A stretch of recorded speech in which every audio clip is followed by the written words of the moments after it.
ASIO officers have taken possession of hundreds of cabinet documents obtained by the ABC in that massive security breach. Members of Australia's domestic spy agency entered ABC newsrooms late last night after an agreement was struck for the return of the confidential papers.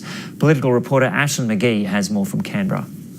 The ABC reached an agreement with the Department of Prime Minister and Cabinet late yesterday, and as part of that agreement last night, the documents were collected by the ASIO officers. They came into the ABC bureaus in Brisbane, at Parliament House here, and in Melbourne as well, where they'd placed these secure safes. The documents were inside. They opened up those safes and removed the documents. They popped them in some opaque plastic sleeves and then secured them in briefcases with double locks, a combination lock and a key lock, and took them out of the ABC's offices and into the Commonwealth's possession.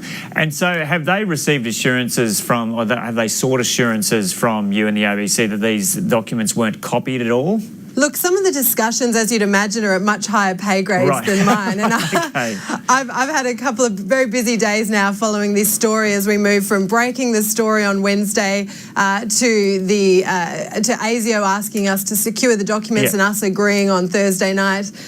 We also, important to note, while we had those documents still in the ABC offices and senior management at the ABC did have access to them, and then to this ultimate agreement yesterday. And importantly, as part of that agreement that was reached yesterday, the ABC has very solid assurances that protect the integrity of our reporting, but most importantly, our source in all of this, because any kind of reporting like this relies on people being brave and trusting journalists when we give those assurances. And Ashlyn, there were three stories out of these, I think it was three stories out of these papers earlier this week on Monday, Tuesday and Wednesday. Are you in a position to say whether it's likely the ABC will be publishing any more stories as a result of these papers, or is that it for the moment?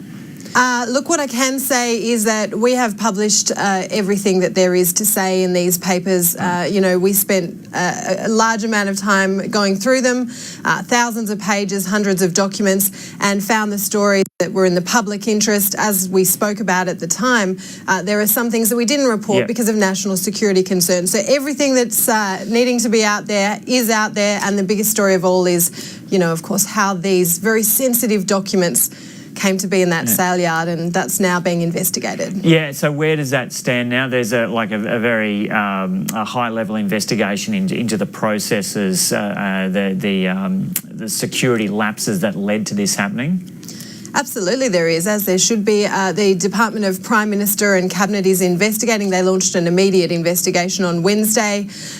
The Australian Federal Police are also investigating, and the ASIO officers, of course, have been involved in this as well. So there is a significant investigation into just how those documents, whose documents they were, how they came to be from a very secure environment, you would hope, inside this building or in one of the Commonwealth agencies, how they came to be in this ex-government sale in these two locked filing cabinets. So it's underway.